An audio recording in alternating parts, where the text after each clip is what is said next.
Hey there, and welcome back to another episode of Northwest Craftsman. Today I've got some pretty exciting news. One of the major pieces of equipment that you can get around a shop is a table saw. I haven't had a table saw up until this point because I have been able to get away with doing table saw-like things on all of my other equipment, but one of my coworkers was recently upgrading to a nice 3 horsepower saw stop, and she was willing to sell me her old Hitachi C10FL at a good price.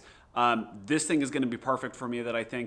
Perfect for me, I think, over the next couple of years, and so we'll see what we can do. But today, we're going to be going through setup of that and kind of go through all the different things that I was able to find online about what you should do when you're setting up a new table saw to make sure that everything is in working order.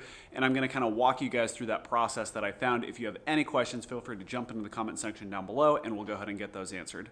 All right, here we go, you guys. Most table saws come with a standard set of equipment, and my coworker was nice enough to pass along all of those plus a few extras. Almost every table saw will come with a miter gauge, which is shown here, and that allows you to push your workpiece across the table at a specific angle. A fence keeps your workpiece parallel to the blade and usually rides on rails on either side of the table saw. My coworker also included some push-down rollers that allow you to keep your workpiece anchored to the cast iron surface. I purchased a magnetic angle finder, which allows me to attach it to the blade and ensure that it's at the right angle. This is the old blade insert. A zero clearance one is installed currently. And then a splitter and guard does exactly what it sounds like. It both provides a splitter at the end of the workpiece to prevent kickback and has a guard so that you've got something over the top of the blade. This process of fine-tuning your tools is important for a couple of different reasons and applies both to purchases that you make from somebody, whether you know them or not, or from the store. The first reason you do this is to make sure that everything is in working order, that it's aligned, and that everything is going to work smoothly the first time that you turn it on. There is nothing worse than putting yourself in a dangerous situation because something wasn't tuned right, especially when you've got these power tools. The second reason you go through this process is for tool familiarity. You're going to see how it's built, you're going to see how things work, and it gives you the ability to troubleshoot later if something's not quite working as you expect it to. For a very quick overview of the machine, on either side you'll see the green wings, the main cast iron cutting surface in the middle, and the fence rails in the front and the back. Quickly pausing on the front of the machine, you'll see the power button in the very bottom left. This has a cover over the top of it so that I can push it off with my knee while I'm using the table saw in case of emergency or for convenience. Just above and to the right of that, you're going to see the blade depth adjuster, and then down and to the right of that, you're going to see the bevel adjustment wheel. This is used to change the angle of the blade, usually between 90 degrees and 45 degrees. First step that I'm going to go through today is making sure that the miter slots, which you can see here, are aligned with the blade itself. This means that if you're using a miter gauge, which slides in these miter slots, that your workpiece will always travel parallel to the work blade, not transversely, which increases your risk of kickback and other issues.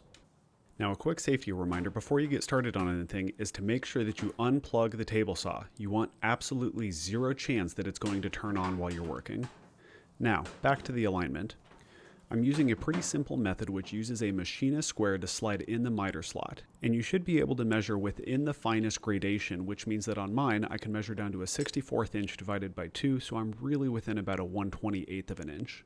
This provides me with about 8 thousandths of an inch of accuracy, or 198 microns, which is about 2.5 human hairs. This is definitely accurate enough for my work.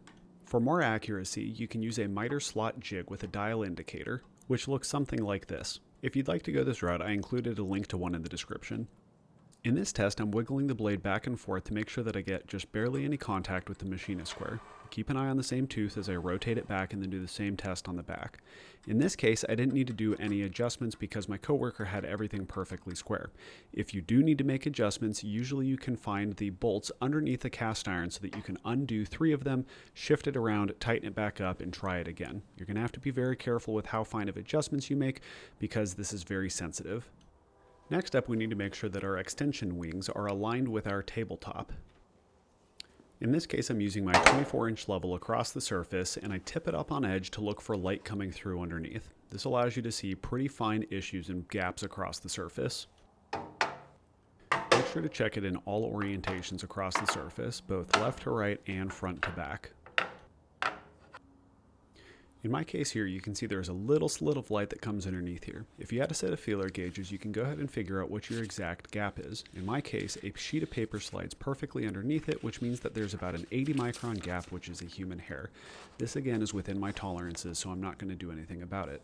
If the spacing between your cast iron top and your wings needs adjustment, look for bolts between the cast iron top and the wings. Next, we want to make sure that the bevel adjustment stopping points are matching up with what the angle of the blade actually is. Now, this isn't necessarily critical because we're going to be measuring the blade every time we make a blade angle adjustment, but it's nice to have them close so that you don't have to do a lot of adjustment when you're moving the bevel around. This is where we're going to break out that magnetic angle finder. What you're going to do is set it on the tabletop, zero it out, and then stick it to the blade vertically, and it should measure the angle that it's at. I have the blade specifically a little bit over 90 so that I can try to rotate it up, but even when I do, you can see that it doesn't quite get it all the way to 90 degrees. It looks like I'm about 0.3 degrees over still. As a quick note, the reason why I'm reading over 90 degrees is because I am on the side of the blade that will be angled down towards the tabletop. If you put it on the other side, it's going to read just under 90 degrees.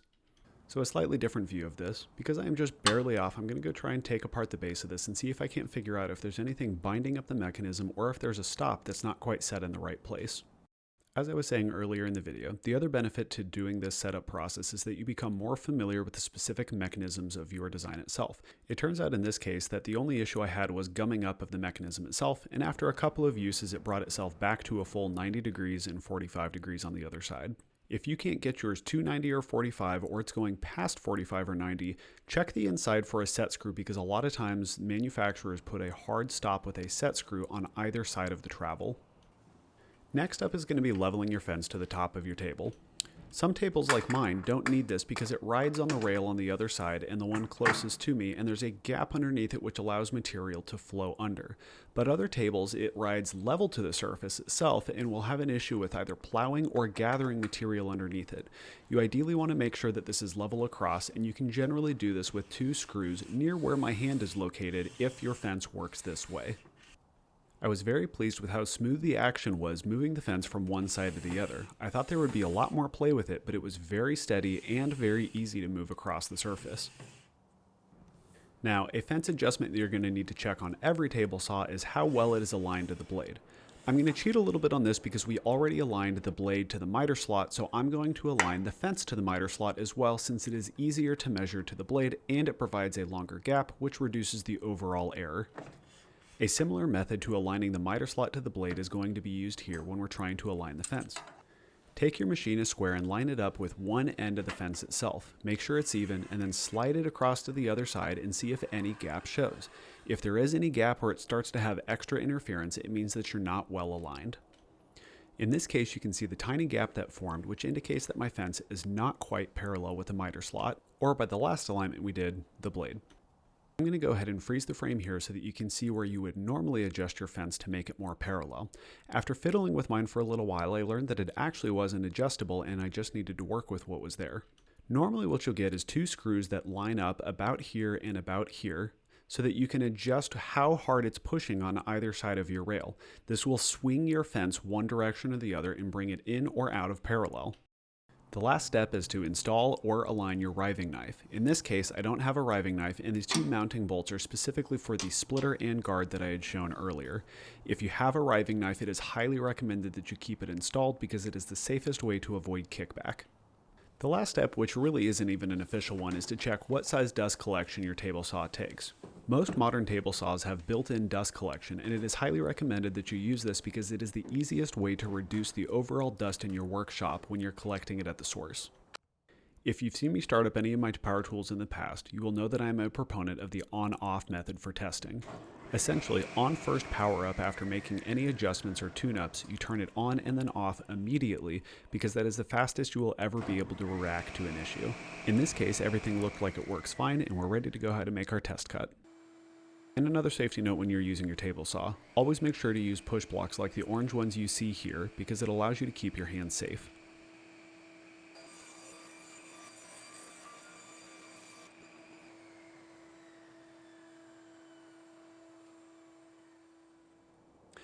Well guys, thanks for joining me today. I really appreciate it. My saw was super easy to set up because basically everything was already true and square and ready to go, but it's important to make sure that all of those steps are done because then you know that everything is good to go and you get to know a little bit more about your tools as you're using them. So if you have any questions about how to set up your table saw, go ahead and leave them in the comment section down below. I also want to give a huge shout out to the wood whisperer